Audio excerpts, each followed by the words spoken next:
Welcome to Confidence with Kathleen, hosted by me, Kathleen Diggle. Hey, welcome everyone. Today I'm very excited to present you one of my friends, but to present you Jenna Sims. So, I told you in another podcast that I was in a process about buying a house, and it was a lot. But then I was like, okay, I was lucky because I had her on my side to really explain me everything. So she called me the other day and she said, hey, what about? I'm like, that's such a great idea. So today we are here to talk about houses in Texas and like on the horse industry, for the horse industry. But first, can you present yourself a little bit? Sure. So my name is Jenna Benge Sims. I am a realtor in North Texas. Primarily work west of Fort Worth, DFW, west of 820. I prefer to stay out in the country. So I also have horses. So I've grown up on a farm with my parents, and then I team roped for a long time when I was a teenager. Did the rodeo queen thing, all that kind of stuff. And then I got busy working and raising kids, so I just kept my horses but didn't do a whole lot. And now I'll rope every now and then with my son, and who's team roping, and then my daughter barrel races. So mostly I'm busy chasing them do these things now. But horse property is definitely a passion of mine for that reason. Horses, they rank right up there with people for me. So I spend a lot of time working in real estate on horse properties. Like I said, Weatherford, Stephenville, that area, Mineral Wells, up north towards Jacksboro. So that's who I am. I'm married, have 3 kids, and like I said, if I'm not working, I prefer to be outside. So That's good. Yeah. So I know when I start looking at horses, I was someone from Canada. I didn't know nothing because it really works differently from up north, like where I came from. Right. Even for the bank, for the loan, for the house, how it works, it's so different. That ask you a lot of questions. I'm not feeling that I'm an expert now, but I'm feeling my knowledge it's really better. Sure, yeah, absolutely. Because I really ask you all the question, and you were kind because I can text you. I think I text you a lot, and you always answer. But Thank you. so when someone come to see you, and it's someone that like me in my situation that wants to buy a land with horses, for horses or things like that, what do you suggest, or how do we start first? So first thing I always recommend is obviously come talk to me. We can kind of start the process and tell you what the steps would be. Second of all, if you don't already have a good lender, so I would recommend finding a good lender. There are a few that I would recommend, and it depends on the property. It depends on your situation, on which lender you're going to need to work with. If you just go to a bank in Weatherford, Texas, they may not be able to finance you for a couple of reasons. One of the reasons that makes it hard to get financed sometimes is if you're self-employed. A lot of banks don't look at your tax returns the same way that you do. And so they will, they're going to be really picky about self-employed people. So then there are other lenders who understand, people that are self-employed, and they work primarily with those types of people, or they have certain loan programs for those types of people. So I think in the horse industry that's important because a lot of us are self-employed, even realtors. So that's something to keep in mind. Wait, but what do I need to give to the lender if I'm a self-employed? What is it that they really need? So they're going to need tax returns, sometimes bank statements, maybe even credit card statements, and lots of information up front.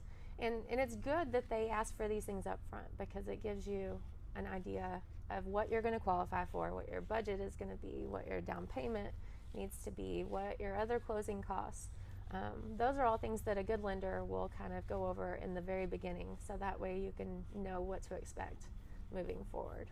Okay, and but with that, because I'm feeling for me, I'm very organized. So when they were asking me, because that's true, they ask a lot of Right. documents. So I put everything just on a file in advance. So if they need it, that's easy to share. Sure. But even if they tell you, okay, you are accept for that amount. Does that mean that when I will go see a house and they accept my offer, that it will work or not? Because in Canada, I'm just asking you that question, because in Canada, when I go to the bank, when they tell me I'm approved, I know that if I go see a house and I will make an offer, it's approved. It's a done deal, right? It's done deal.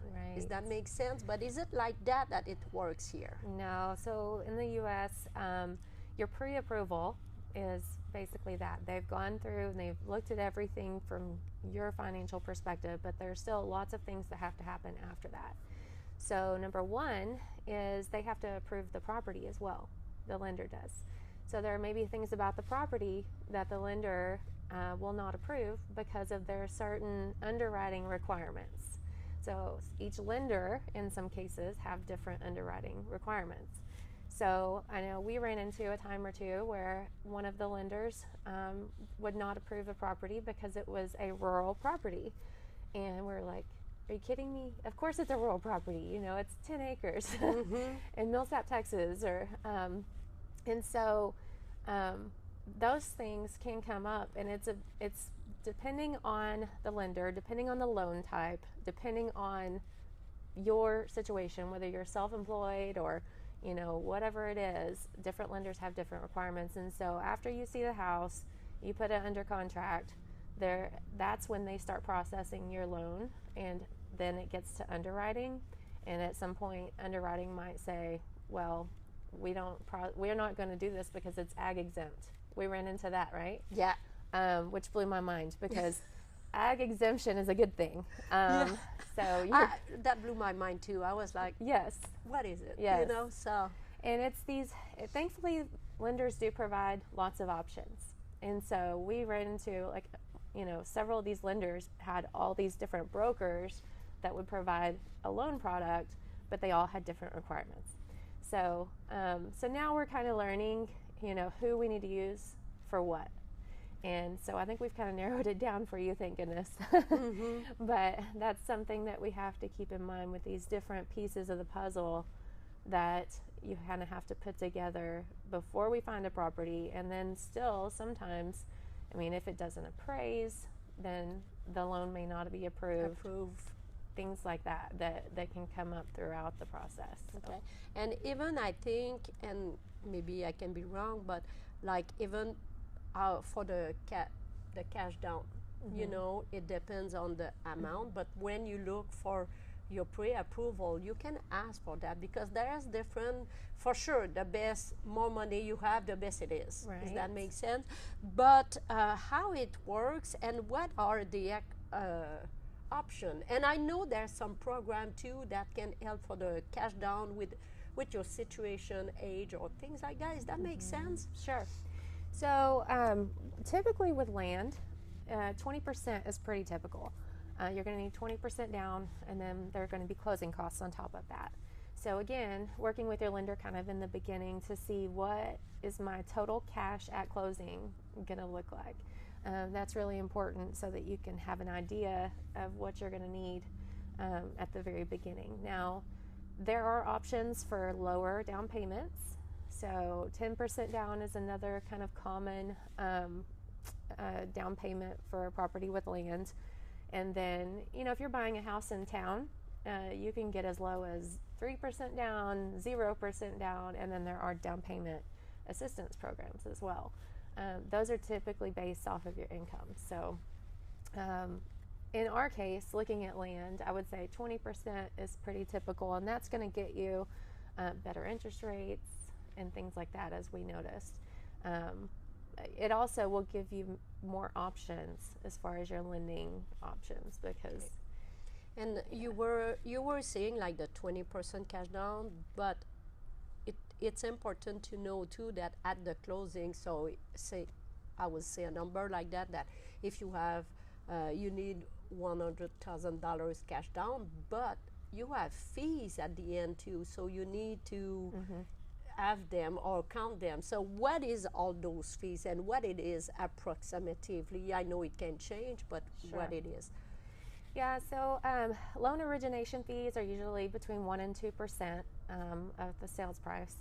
And so that's one fee that you might have or that you will have with a loan. It just depends on what the lender charges. So that's why sometimes it's important to have more than one lender that you're looking at to kind of check things and see what your fees might look like, and you might be able to get a better deal with one. So loan origination fees, there are things that are going to be negotiable in the contract. So a title policy, a survey, there's going to be escrow fees, which is, escrow and things like that are pretty minimal. I would say typical contracts, now it depends on your negotiation. If you're offering a good sales price that the seller likes, then a lot of times they're going to offer to pay for the title policy, and then may ask you to pay for the survey. So kind of balance out the closing costs. So, if you're putting down $100,000, and you can look at another probably $10,000 or so for closing costs, but it just depends on the sales price, because a lot of these numbers are going to be a certain percentage, or like title insurance is set by the Texas Department of Insurance, and it's a certain equation. It depends on the sales price. Okay, and usually with the 20% cash down too, because the tax of the property, the sale tax, no, the tax, property tax, tax, sorry. So that's included if you're going to escrow your property tax and your insurance. And so some lenders will require it regardless. Most, if you put 20% down, then you can choose on whether you want to pay for your own homeowner's insurance and property tax every year out of your pocket, or if you want to escrow it and put it into your monthly payment. Okay. So if you escrow it and put it into your monthly payment, which some people like to do that because then you don't have to worry about writing the check. It's just done. It's taken care of. Then if you do that at closing, they're going to take a whole year of insurance. That's going to be one of your closing costs. And then probably another 3 months at least to put in that escrow account. And then they're going to take 3 to 6 months or more of property tax to put in that escrow account as well. And then every month from your monthly payment, money is going from your payment into that escrow account to pay for taxes and insurance. Okay, perfect. So that's a lot of, because at the start when you were telling me, that the club, because I was always, okay, but how much do I need at the end? I can't really, whatever I'm looking for, I can really easily count the 20% off. Sure. The 20%, but for the rest, how much is it? It was always so different, but that's why too. Right. So, and that's why it's good. You can get a loan estimate in the beginning where they can give you a cash to close. And that's what I tell buyers, like ask your lender, how much cash am I going to need to bring to closing? And that way, hopefully they will put all of that information into one page and for you to look at the bottom line. So no, it's, thank you. And another things too, like, okay, so we will do the process. So I called my lender.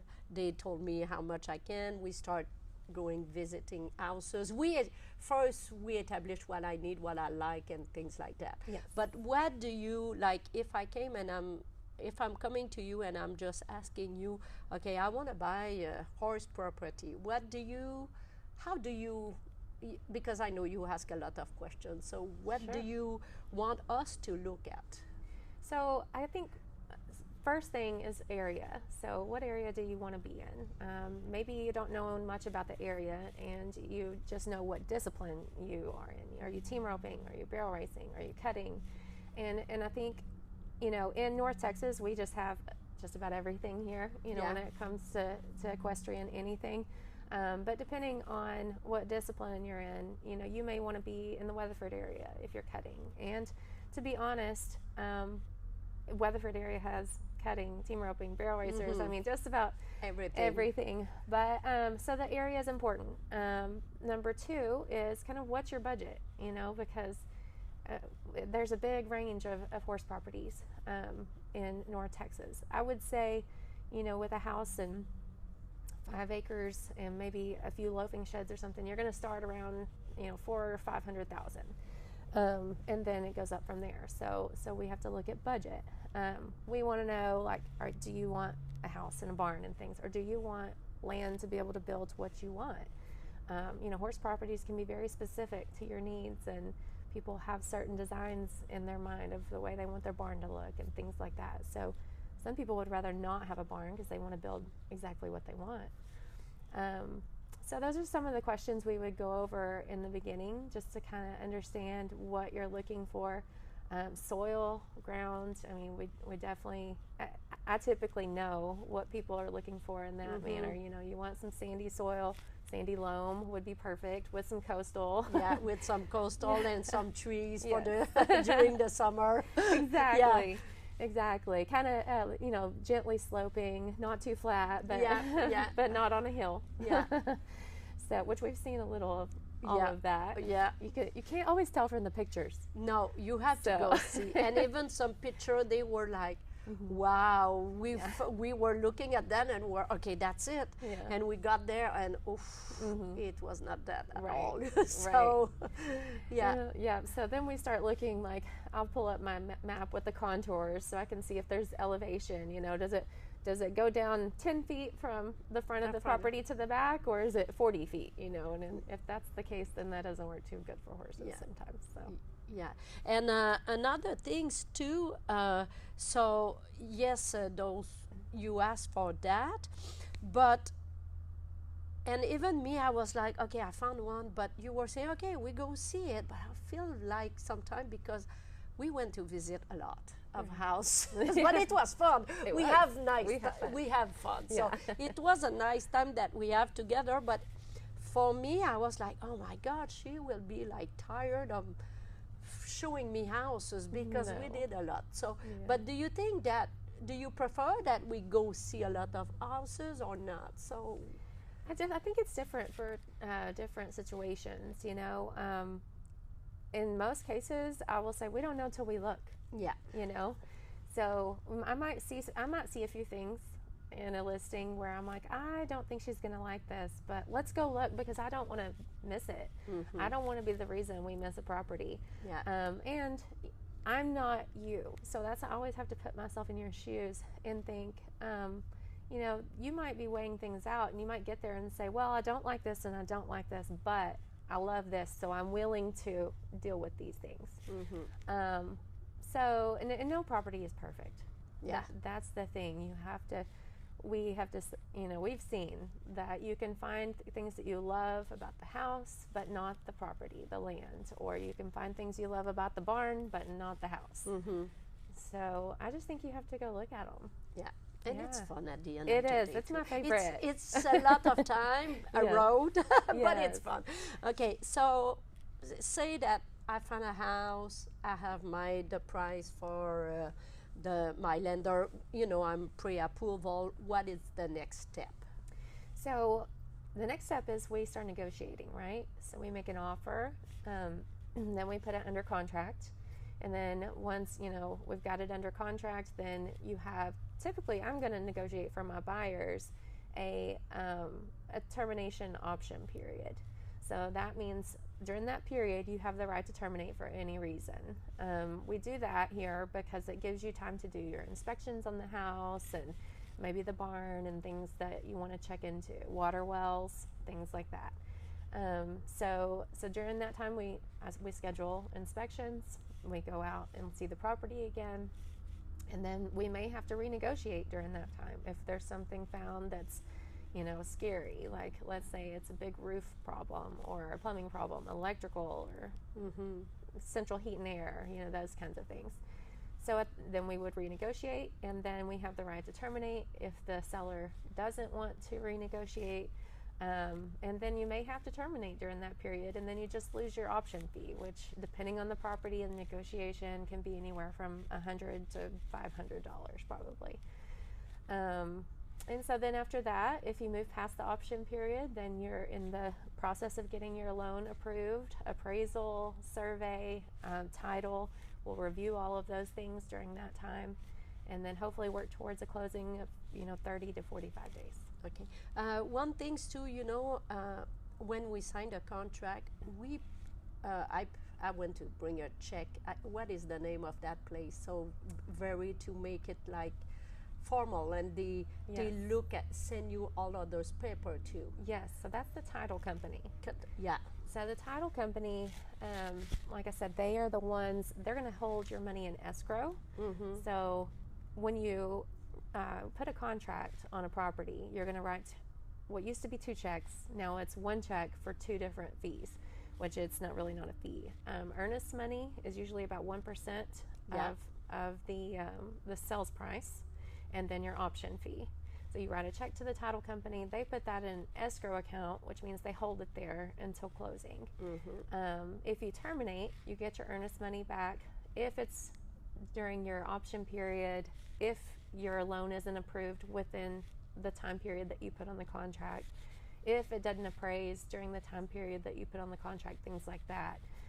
There are a number of ways that you get your earnest money back if you have to terminate. Now, there are a number of ways that the seller might be entitled to keep your earnest money if you terminate outside of those dates, or if you breach contract and things like that. But anyway, so you put that money into an escrow account at the title company.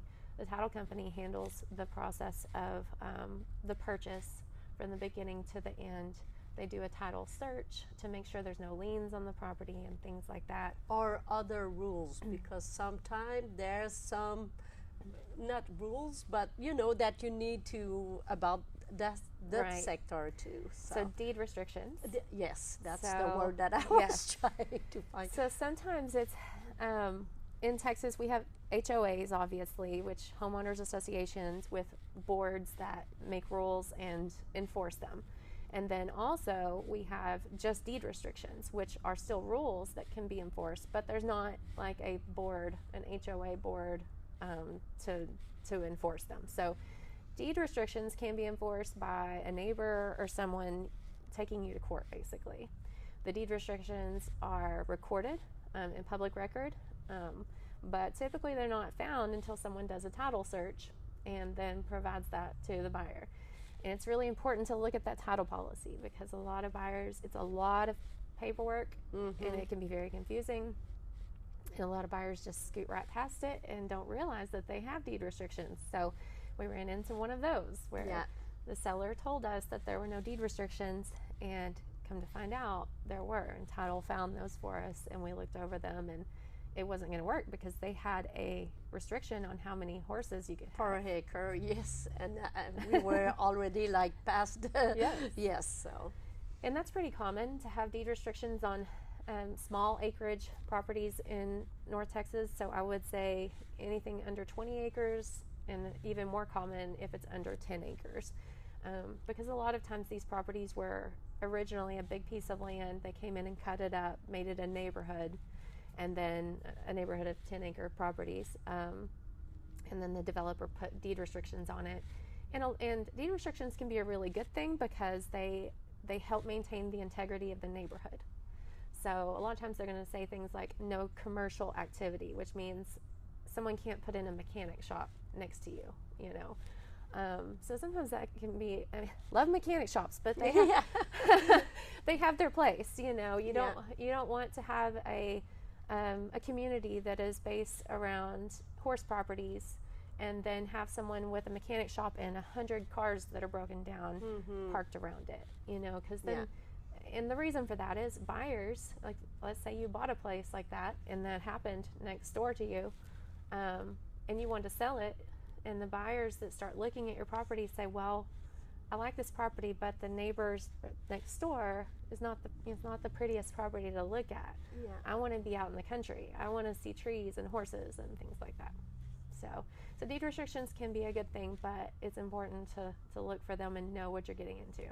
and to read them, but sometimes there's a lot of pages. Sure. Or if you're not, because even me, I didn't understand everything, so you read them for me, so thank you. Well- And even there was some that we were not sure, if they were still good or not, so we use a lawyer too about it, just to make sure. Yes. I think it's important before we put all that money, and Yep. yes. Absolutely. Because realtors can give you advice on things and they can tell you what we know from a real estate perspective. But when it comes to deed restrictions and things that are legally recorded that could end up in court later on, it's really important to get an attorney's advice. So, Yes. And I really appreciate that part too, because Yeah. that helped me too, so yep, me thank you. too. So after that, okay, so we do that and then we go to the lender. If the lender, after they look, at all, and very often what I figure it out, and I know they work on the back, I'm not saying they don't work, but very often they are giving you the answer at the close to the deadline. Does that make sense? It's very stressful. For me, it was anyway. It is. So, if you know that your deadline it's Friday, that means my deadline to say, okay, it's approved or not, and have no fees. I can go out. Does that make sense? Sure.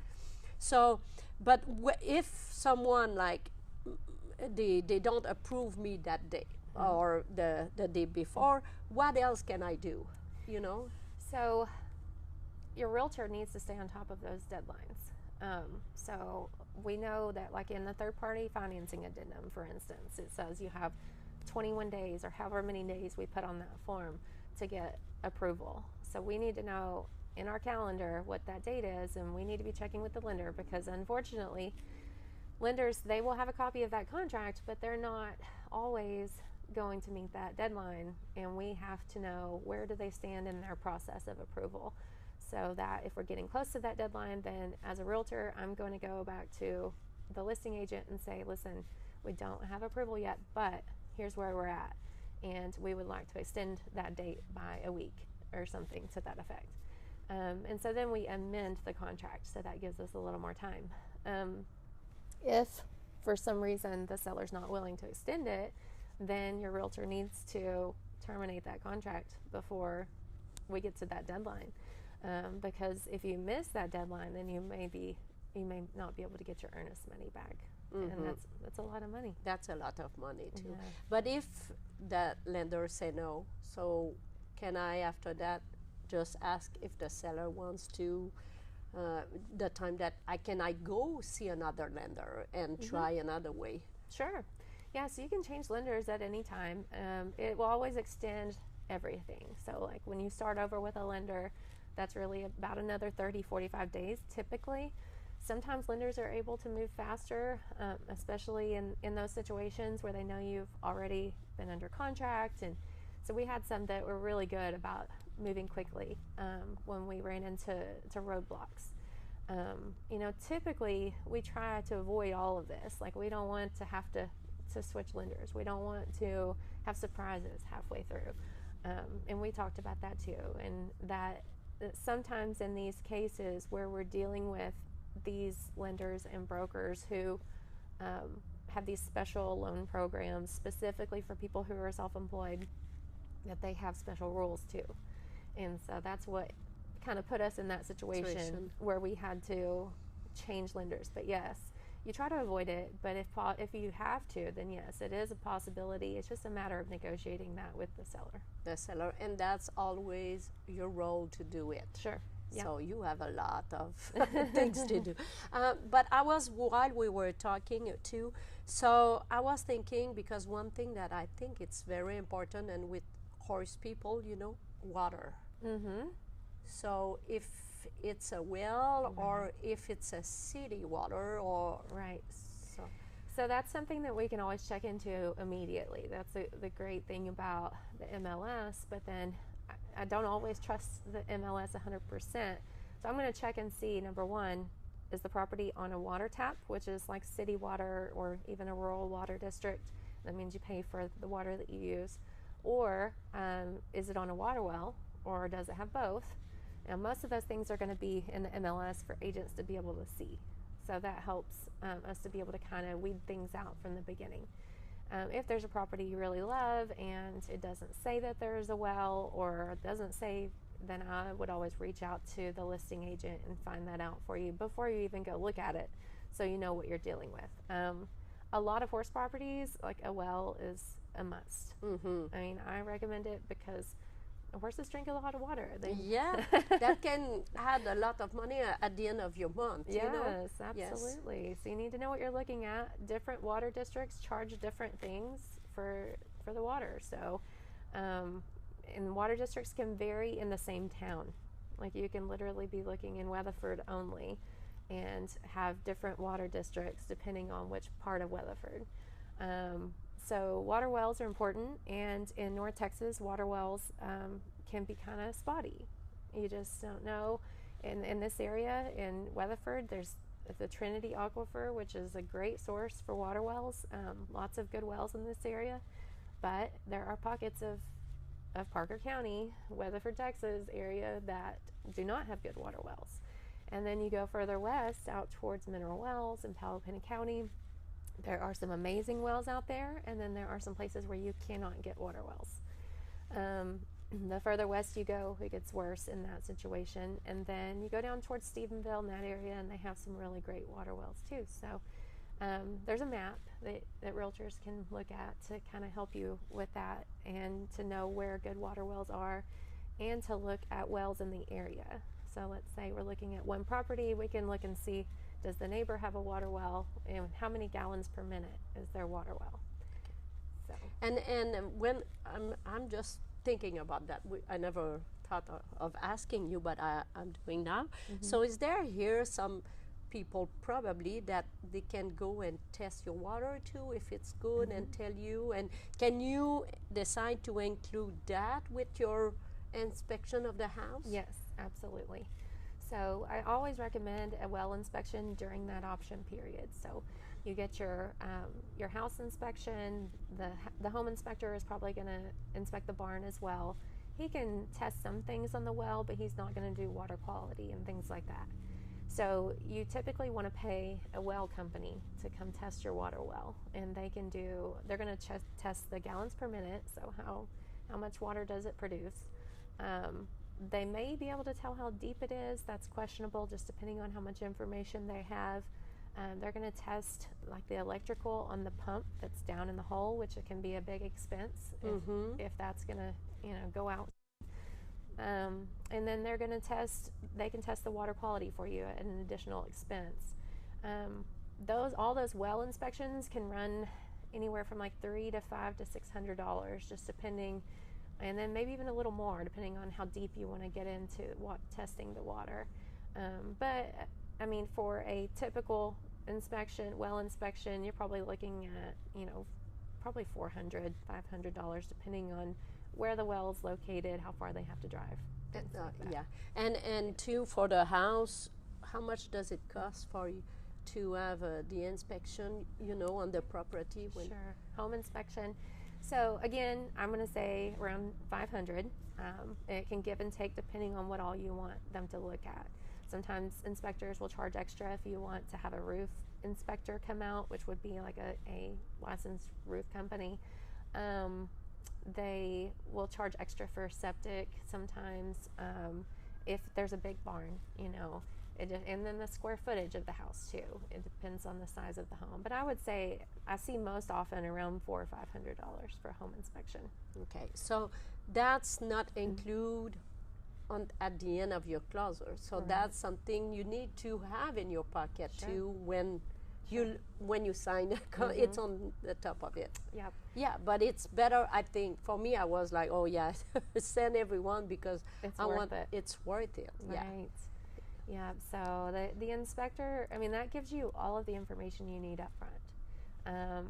If they're going to go through every little detail, every plug inside of the house, every switch, and there have been times that things were found that were major ordeals that we can't see without doing all of those things. And they literally spend 3 or 4 hours inside of a house and on the roof and in the attic and all the things. So, but no, but that's a good thing. But like here, because you know, with the temperature and things like that, if I wanna, what is the best, you know, on a house? Yes, we forget the size of the how many bedroom and everything, but what is the best material or things like that that you say, oh, that's a value? And is it a difference between if I look for a mobile home, if I look for a barnium, Barn dominium. yes, Yes. that's the word. Sorry. No, you're good. That or a house. What Yeah. is the difference? So the main difference, there are a number of different materials. So you can have site-built homes that are built out of lumber, 2x4s and brick and rock and maybe even just siding. Then you have the barn dominiums that are built out of steel. And so the main thing with barn dominiums, the difference between those two Yeah. is people used to think you could save a lot of money by building a barn dominium. In the past several years, the price of steel has gone up so much that most builders have told me that you don't necessarily save a lot of money on a barn dominium. It's more about your preference and your taste. If you want to save money on a barn dominium, it means you probably have someone build the shell and then you finish out the inside yourself. So as far as buying one, though, the main differences are going to be a barn dominium is you're going to be able to span longer spaces. So you may have taller ceilings, a big open living area, great room area because of the steel beams that are in the house. But one thing we have to look at is with lenders, some lenders do not want to finance barn dominiums. The reason behind that, I'm not 100% sure, but I know that I have heard that, in some cases there are not a lot of comps. So comparable sales that were also barn dominiums. And so some lenders will say no barn dominiums. So that's kind of one of the main things. Other materials, so you mentioned manufactured homes. They have some really super nice manufactured homes out there nowadays. So definitely don't knock them. I think some of them are very nice. Some of them have sheetrock throughout, but some of them do not have sheetrock throughout. And some of them are made to be a cheaper home, whenever you kind of an entry-level home.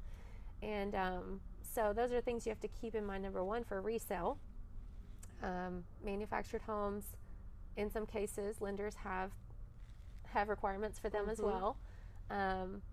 They can't be moved more than once for a lot of lenders. Some will not do a manufactured home on more than so many acres. So there's all these combinations, right, that we have to deal with properties and lender requirements and things like that. I think manufactured homes are a great way to get into a property if you want more acreage, if you really don't care too much about what the house is like, and you want a big nice barn and a covered arena and all the things. Like sometimes very often horse people, what my point of view, it's the house, it's okay, exactly, we won't have a lot of land and more for the horses. Sure.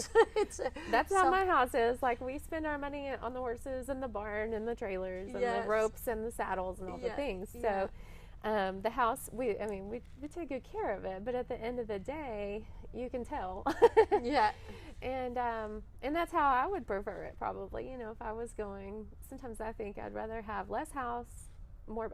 Sometimes I just want to live in the barn. Actually, I want to have like my house here and my stalls here, and I could just walk out. But so that's different things too. Sure. To look at. One things too that I appreciate, because you were when I start looking at houses, like, what are our goals in 5 or 10 years? Do we want to buy something just for a couple of years and then sell it, or our dream, what we want to build or create in 5 years or 10 years? So it's important too to look, not just at the moment, because it's easy to fall in love with houses, I think, or place, but you need to think a little bit more far too. Sure. Absolutely. And so we can talk about those things, and like, what is your plan, and And I have some clients I'm working with right now too. That's kind of their thing, is like, do we want something, their plan is just for the next couple of years. So, you know, a smaller place, just enough grass for a couple of horses is okay with them. The house is important to them, where, you know, you may have the other situation where you have big dreams and you want as much acreage as you can get. And so the house might be a little older, it might need some updates. You might just have a shed row, or, you know, some covered pens, and not necessarily the barn of your dreams kind of thing, where there are other properties where it might be a house, a really nice barn, and 3 acres. Yeah. and that's great for, it just depends on, you know, where you're You at. need, and your dreams too. Right. Your dreams. Absolutely. I think because another things too depend on the kind of material of the house or whatever, and the land, and if you have a barn too. Another things that it's important to look to, it's the insurance. Sure. So obviously the more buildings you have, the higher your insurance is going to be. Also depends on, you know, how you want to cover those things. And some insurance companies will cover ag things like that, you know, equestrian type things, and some will not. So I think it's important to do that on the early end as well. So you talk to your lender, call the insurance company and say, hey, here's an example of a property that I'm interested in. Can you look at it and tell me about what my insurance would cost me? And then find out what it's going to cover. And so metal roofs are very expensive to replace. Sometimes they'll give you a discount because they are also more durable, but then sometimes it's going to be a higher premium, because if a tornado comes through and blows your roof off, you know, it can cost $60,000, $100,000 to replace a metal roof, depending on the size of the property.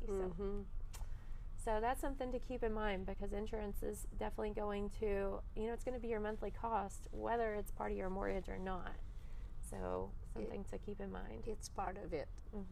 So you have, okay, now insurance, the other things too, you talk a lot about it. So the ag exempt, how many acres do you need to have the ag exempt, and what does that mean exactly? Sure. You know? So thankfully in Texas, we can have an ag exemption on the land. So not necessarily on the barns and the house and stuff. Every county has an appraisal district, and they will have different requirements. Now, Texas in general says you have to have a minimum of 5 acres to have an ag exemption on your property taxes. If a property already has ag exemption in place, then you can apply for your ag exemption after you purchase the property. And as long as you qualify with whatever you're doing with the property that's ag related, so that may be breeding horses, that might be, you know, team roping horses that you make money on, that it's actually, you know, you're not just spending money on them. Yeah. Like I am right now, but my son is, he was this close last night to winning, but anyway, he actually was high team back. Oh. Yeah. So, but anyway, so property taxes, and the ag exemption in general, it depends on the property, it depends on how you're going to use it. Each county has usually a manual that you can look at. With 5 acres, it's going to be a little harder to get it with livestock and with horses. You can get ag exemption in Texas with bees.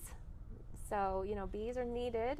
So they've introduced this to where you can have bee boxes on your 5 acres and have ag exemption with it. So it's fairly simple to obtain. When I'm feeling bees, I don't know. I just see a horse that telling me like, okay, no bees. No bees. No, please don't.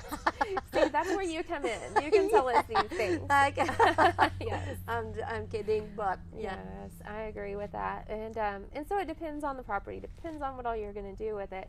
And then you have to keep in mind, you can also get a homestead exemption on your property taxes. And your homestead exemption usually requires that you put the house in 1 acre together for a homestead exemption. So in a lot of cases, to have an ag exemption, you need 5 acres for your ag and you need 1 acre for your homestead.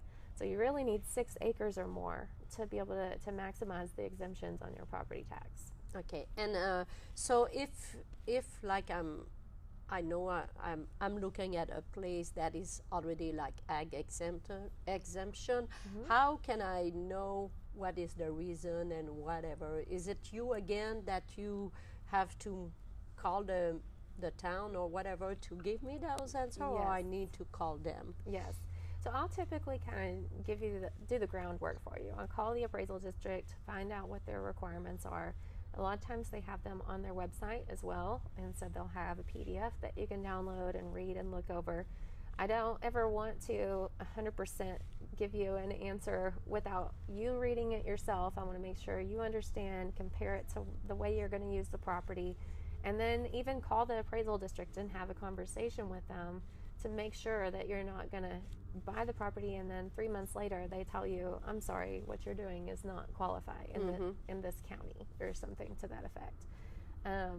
So yes, I'll kind of do the groundwork and provide that information to you, and then I usually recommend you talk directly to the appraisal district, because at the end of the day, that's who you're going to be dealing with. That's who makes the decisions. Okay, and how much can it be for the hag exemption or things like that? So it can make a big difference on your taxes. It depends on the area that you're in. So each county, each city, each water district, and each school district has different tax rates. So that's another thing I do is when we find a property, I go to the appraisal district and I look at their tax rate, and I can kind of help estimate what your property taxes would be. Again, the best way to estimate is to call the appraisal district and say, this is what we're looking at. Can you tell me about what the property taxes would be on this property? On a $500,000 property in Parker County, you're probably looking at, without ag exemption, I would say around $5,000 or $6,000 a year on property taxes. And then with ag exemption, you're going to take out the acreage. They're just going to charge you a very minimal amount on the acreage. So then you're just paying on the house and the barns and things like that, the improvements. And it's going to save you quite a bit. I mean, you just have to kind of calculate what that's going to look like. But at least a couple $1,000s a year, I would say, in most cases, on a property like that. But it depends on, like I said, how big is the house? How big is the barn? What value do they have on those things? Okay, but if you call them, you can have a pretty good idea Sure. about it. Yes. Okay. Is there, because I always, for me it's easy, I always compare to Canada and the rules, but they are so different here. So saying that I buy a house and I have a land, but then I want to build another building or just a shed or something like that. Do you need to, even you are at your place, but do you need to have like a permit? I don't know how it works here. Right. So it depends on where the property is located, but in most cases, these horse properties are going to be located outside of the city limits. Yes. So they're just in a county. Each county has different requirements, but in most cases, out in this area, the only permit that you're going to need is if you have to install a septic system. So if you build another home that's going to have a bathroom, if you build a barn with an apartment in it that's going to have a bathroom, then you're going to have to contact the county to get a permit for that septic system itself. But no, there are no requirements, as far as outside of the city limits on what your barn is going to be built out of, who needs to build it, all of those. There's no rules like there would be if you were building a house inside the city limits or something like that. Okay, that's pretty cool. Yeah. That's the great thing about Texas. Yes. We like our freedoms here. So, and it can be a good thing. It could be a bad thing. I mean, like I said, depending on how close you are to your neighbors and what they build on their side of the fence. On their side of the fence, for sure, yeah. Which is sometimes the deed restrictions will come into play there. Sometimes deed restrictions will say you can't build a barn, within 10 feet of the fence or 25 feet of the fence. So then we want to look at that when we're at a property, when we know about the deed restrictions, so that we can tell, oh, I wanted to build my barn right here and it won't fit anywhere else, but these deed restrictions say I can't build it that close to the fence. So those are things that we'd have to look at. Yeah. Perfect. There's a lot. There's sorry. a lot. But that's why I'm doing that podcast. Sure. But like now you talk about all of that I don't feel that stressed. But I remember at the start when I start asking, it's like I have one question after another because it's, and is it the same? I'm just asking, here in Texas, you said you do most that part, but I'm pretty sure you know about other part in Texas. Is it all almost the same? And in other state, does it work the same, or each state has their own rules or way to go, or do you know, or not really? I think it's different for each state for sure. I would say it varies even from county to county, depending on the area. The more rural you are, so the further you get away from the big cities, again, some lenders have restrictions on things out there. Most of the time, there's actually fewer rules, the further away you get from big cities.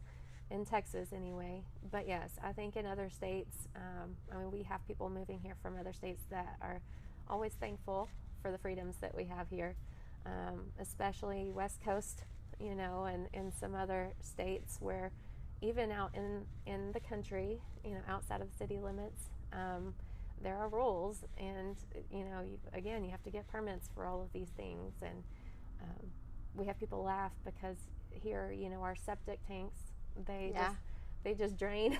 So the sewer, that comes out of the house goes into the septic tank, and then the septic tank either drains out under the ground, just kind of leaches out over time, or we have sprinklers that pop up and spray the water from the septic tank out on the ground. I know, and you it's were like, very green. You are right at that. I was like, my God, it's Really? so green. And you were like, yeah, that's a septic tank. I was like, okay, because I use like in Canada, even the septic tank and all this, we have so many rules about it. right? So yeah, and when we were talking about it, you were like, no, here the water. I'm like, okay, don't do that in Canada because you're in trouble. You're in trouble. Exactly. Yeah, So in Texas, like I said, we enjoy a lot of freedoms that we're thankful for. Some other things, we don't have a state income tax, so keep that in mind. I know a lot of people complain about property taxes in Texas. We must have higher property taxes than others. I know like Oklahoma and some other areas have lower property taxes, but they have a state income tax. So whereas in Texas, you still have to pay the federal income tax for the United States, but you don't have to pay the state of Texas on your income. So that kind of balances things out. That's pretty good. So, we talk about the wells too, but how much, is it possible, like if I buy a land that it's with the city water, and I want to, instead, because of the horses, I want to have more a well, Sure. Is it possible to do it? And how much can it cost? I know it's just an idea because it probably depends on a lot of things. Right. So you can drill a well most places. Some counties do have a groundwater conservation district where you do have to get a permit for a well. So that's so yeah. So that's something to keep in mind. It depends on the county. So Parker County has a groundwater conservation district. Erath County does. Palo Pinto County does not. So here, if you're in Weatherford, you can drive 30 minutes to the west and you don't have to have a permit for a well. Just depends on where you're at. Well companies will sometimes give you an idea of how much it would cost per foot to drill a well. Sometimes they want to know where's the property. They want to look at wells around there to see how deep they are to kind of give you a total estimate instead of per foot. So that has changed drastically over the last several years because of inflation and the cost of materials and things. So, but to give you a good I would say depending on the depth of the well, so if it's 100 foot deep, and it could be 700 feet deep, it could be anywhere from $15,000 to $75,000.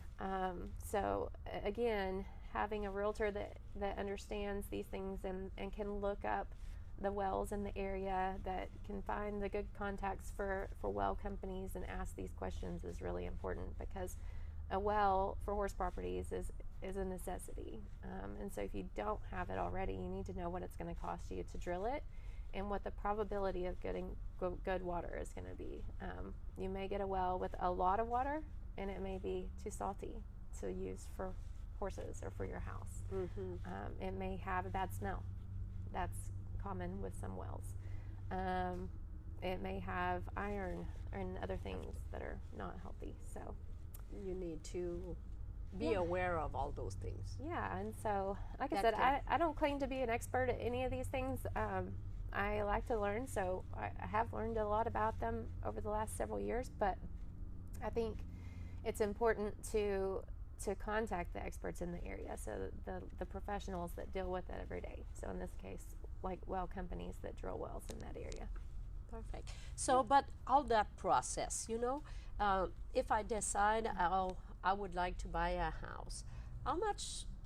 Because for me, I was like, oh, it won't be fast. It's not. How much time that usually since day one you call your agent and you decide how long usually it takes for you to really close a house and. Sure. So let's say you found the perfect property. Like, okay, you call me, I pull up the MLS and we find 6 properties that are okay, and then we go and we find one and it's perfect. From that day to closing, we can usually do it in 30 to 45 days. But finding the right property is what takes some time. Takes some time, yeah. So I've had people looking for 6 months, 8 months, a year. And then I've had people that find something fairly quickly. But I think, on average, you could probably find something within a month or 2 that's going to work. It's not going to be perfect. There's probably going to be things you have to do after if you find something that quickly. Now, God is in control, so sometimes the perfect property pops up quickly. But I would say, I would plan on a good 90 days, just on average. But then, in general, it just depends on the property. It depends on whether you're willing to settle for something that will work for now, that you can make it your own. You can add on, you can build barns, you can do all these things later. Or if you really don't have to move very quickly and you're willing to wait for the right property. Oh, that one thing too, that I was like, because it's not like that at home, but when you sign at the closing, that doesn't mean that the owner or the seller, that means very often the seller is still in the house. You sign, but you need some time. They need time to move out. Sure. Because in Canada, usually when you sign, You have to be out that day. the day that you sign, it's because the person, it's already the seller that already cleaned everything, and so. But here it's the opposite. Well, in a lot of the cases, the 2 people that we dealt with most seriously and got to that point, that was their request. So they wanted a lease back, is what they call it. So they wanted time to be able to pack and move after closing, which is fairly common for sellers. A lot of sellers don't want to start packing up everything that they own until they know that the deal is done. You know what I mean? And so that can be the case where you have the seller wants a lease back, so that can be at a cost to them. So that means they're paying you. So at closing, you own the house, and now you're the landlord. And then, so that's the person that is living there, that was the owner, is now your tenant. And so they can pay you at closing for, let's say, a week or 2 weeks, or it can be, some people will want 30 days or something crazy. And they would be leasing the property back from you to give them time to move out after the closing is done, the money's in the bank. As a seller, I can see why that would be important, because I wouldn't want to pack up my whole house and then it fall through. Yeah. And then have to unpack. So, but as a buyer, we have to keep those things in mind, and we have to say, okay, well, what are we going to do for 2 weeks? Because a lot of times, as a buyer, you may have sold your house and you need to move right out of your house into your new house. So that's part of negotiating as well. But in some cases, in a lot of cases, possession, so meaning you're buying a house, you sign the papers that day, you get the keys for it, and you can move in that day. It just depends, again, on negotiating with the seller and what everyone agrees on. So, but if I agree, because that was one of my questions too, I'm okay, they can stay there, take 1 or 2 weeks to move. Sure. But when they move, because it's already my place, can I go to see the house at least, when I Right. sign it? Or when they leave, if they didn't let all the things, or there are things that they broke or Right. whatever, is there something that you still be there to help me? Yes. Or to Yes. figure it out? Yes.